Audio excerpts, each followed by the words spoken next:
हम जब चैंटिंग करते हैं भगवान का, चाहे हम अपने भगवान का, मुस्लिम्स अपने अल्लाह का, या गॉड क्रिश्चियंस अपने गॉड की जब पूजा पाठ करते हैं तो उससे एक ऊर्जा उत्पन्न होती है। वो जो ऊर्जा है वो जितने भी एंजल्स हैं, वो भगवान हैं, देवी देवता हैं, वो नवग्रह हैं, वो इनका हविष बनते हैं, इनका खान इनको ऊर्जा देने का काम करती है। और जब हम गाली गलौज करते हैं, किसी से ईर्ष्या रखते हैं, किसी का बुरा करते हैं, षड्यंत्र रचते हैं, किसी के घर में चोरी करते हैं, किसी को मारते हैं, पीटते हैं, इससे जो ओरा उत्पन्न होती है वो राक्षसों का भोजन बनती है। इससे राक्षसों को ताकत मिलती है। अब आपको डिसाइड करना है कि एक दिन राक्षस इतने बली हो जाएंगे कि ये धरती पर पानी ही पानी होगा, प्रलय हो जाएगी। देवताओं को बल दोगे अच्छाइयां करके तो अच्छी वनस्पति के रूप में, अच्छे संसाधन के रूप में, अच्छे वातावरण के रूप में आपको वो देवता देवी, वो भगवान, वो नवग्रह रिटर्न बैक आपको देंगे। आपका ये साल का मौसम बहुत अच्छा रहा। अभी हम कह रहे हैं कि मंगल का साल है, चारों तरफ आग ही आग है। उस आग की वजह तो पैदा की हुई हमारे द्वारा है। बिल्कुल। एक कंट्री दूसरी कंट्री को सुखी देखना नहीं चाहती। एक कंट्री के लोग दूसरी कंट्री में जाकर के सिर्फ मारकाट करने का काम कर रहे हैं। ये कौन कर रहे हैं? अभी किसी ने मुझे एक वीडियो दिखाई कि बांग्लादेश से कुछ बांग्लादेशी आ रहे हैं और इंडिया में तूफान मचा रहे हैं।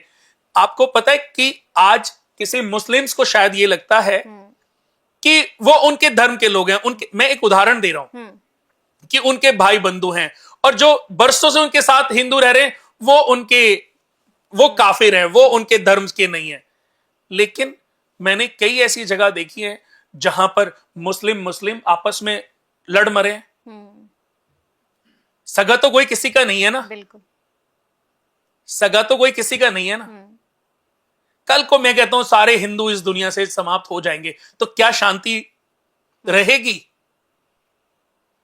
मैं कहता हूं इससे भी ज्यादा तूफान रहेगा, क्योंकि जो हिंदू नेचर है ना, हम खून खराबा नहीं देख सकते। जरा सा भी हमारे बच्चे का खून दिख जाए ना तो हमारा बच्चा रो रो के बुरा हाल कर देता है, क्योंकि उसने खून देखा नहीं, वो खून को देखना भी नहीं चाहता, वो समझना भी नहीं चाहता।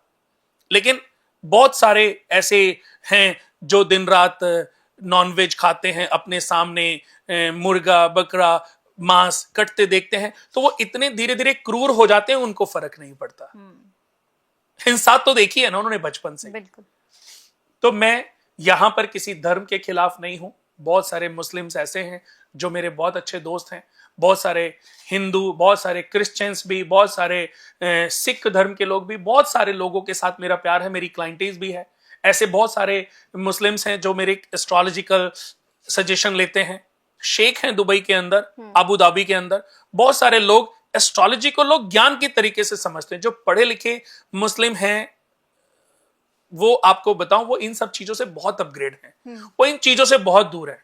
जितना बुरा हमें लग रहा है ना, अगर कुछ लोग किसी का बुरा करे उतना ही बुरा उनको भी लग रहा है। जो अच्छा इंसान है ना, उसकी कोई जात नहीं है, वो सिर्फ अच्छा इंसान है। और जो अच्छा इंसान नहीं है ना, उसको फिर चाहे किसी भी कास्ट का आप नाम ले लो। हर धर्म में अच्छे और बुरे सभी तरह के लोग होते हैं। लेकिन ये सब चीजें जो आज अच्छा हो रहा है और कल को बुरा होगा, प्रलय होगी, सब समाप्त होंगे, किसी को हूरें नहीं मिलेंगी, क्योंकि ये कलयुग है, इसको कर्म युग भी कहते हैं। जो सुख है और जो दुख है वो इसी युग में है। भविष्य तो जब होगा तब होगा, पर मैं कहता हूं दोस्तों, अभी तो आपके सारे सेंसेस हैं, सोचने समझने की शक्ति है, अच्छा शरीर दिया है, हष्ट पुष्ट आप बने हो, ईश्वर ने बनाया है, अल्लाह ने बनाया है, गॉड ने बनाया है। इसको एंजॉय करो। भगवान ने इतनी अच्छी सुंदर प्रकृति, इतनी सुंदर सृष्टि बनाई है, इसको देखा कहां है अभी आपने? इसको घूमे कहां? इसको देख करके आप आनंदित अभी कहां हुए हो?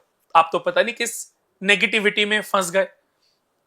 तो ये सब जो साल की हम बातें कर रहे हैं ना, ये साल में जो तूफान, जो प्रलय, चाहे वो अभी बैंकॉक की बात करें, अभी बैंकॉक में हो, ये सब ऐसे होते रहेंगे। बट उसकी वजह हमारे अंदर की वो नेगेटिव ओरा है। हमें उस नेगेटिव ओरा को, नेगेटिव थॉट्स को खत्म करना पड़ेगा।